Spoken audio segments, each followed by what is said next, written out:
Fed Chair Powell was going to announce, thought it was going to be a crazy hike, 100 basis points or more, but no, he came out and said, we're just going to stick by with what we planned before, 75 basis points, which is already really high, abnormally high, I believe that's his words. So he's like, okay, this is what we're going to do. And we may raise rates again this much or even more in September, 2 months. But it's a wait and see moment. We have to see how the economy is, digest the numbers, right? He likes PCE number rather than CPI number more, right? He wants to digest these things before making a decision with his other board members, right? September. So this is in line with what people originally thought. Then people thought it was going to get bad, and then that's why things rallied, because it just went back to previous expectations, which is what I thought would happen. I told you guys, I think this would actually be a good thing afterwards. We'll probably rally, and we did. We're not full-blown rally mode, but just, slightly, right? Some of the pressure is alleviated. Now, the biggest thing that I got out of this, and a lot of you guys joined me during the Q&A session, what about recession, right? He was pressed like 5 times, 4 or 5 times, maybe not 5 times, but 4 times, asked directly about recession. Does he believe the GDP number tomorrow will basically confirm that the U.S. is in recession? And he dodged that as much as he can. The first time he was asked, he didn't even mention recession. Then he was asked again and again and again, and he finally had no choice but to say, no recession. Oh, man, I totally forgot about the lights.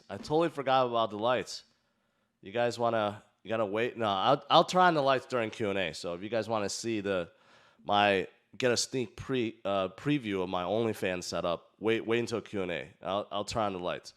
But yeah, so he finally had to answer, and he did, and he's like, okay, I don't believe the U.S. is in recession. So that's the biggest thing, right? But even after he said it, people pressed on.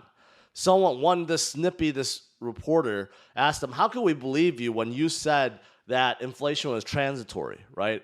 Powell did not like that at all. But, yeah, he's basically siding with Janet Yellen and with President Biden.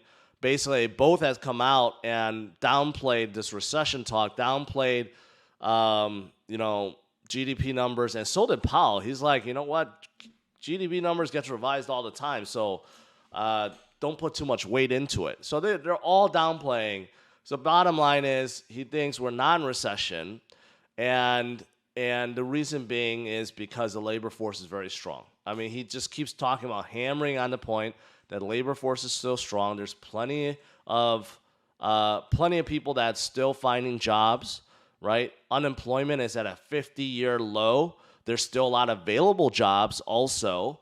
So according to Powell, as long as the labor force is strong, you don't have to worry about anything else. All the softening, all the decreased demand and everything else, it's okay as long as labor force is strong. That's according to Powell. And that's what he said today, right? So that's pretty much it. That summarizes that whole 1 hour of Q&A that he did with like 20 reporters, which all pretty much asked the same thing, and a few just completely wasted their questions. Now, Peter Schiff, I didn't know he was tweeting at the time, but looking at what he was tweeting, basically the same thing that I said. Balance sheet, Powell said that he expected the balance sheet to be reduced completely in 2.5 years. I'm like, no, that's not happening. Peter Schiff also agrees with that.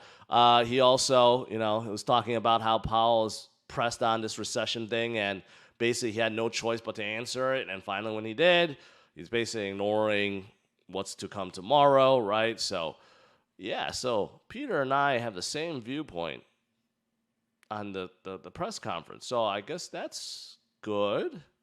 If you are new to the space and you're looking to buy your very first Bitcoin, Ethereum, or any other crypto, head over to CryptosRus.com and click on Best Crypto Exchanges. This will give you a list of all the major exchanges out there to choose from.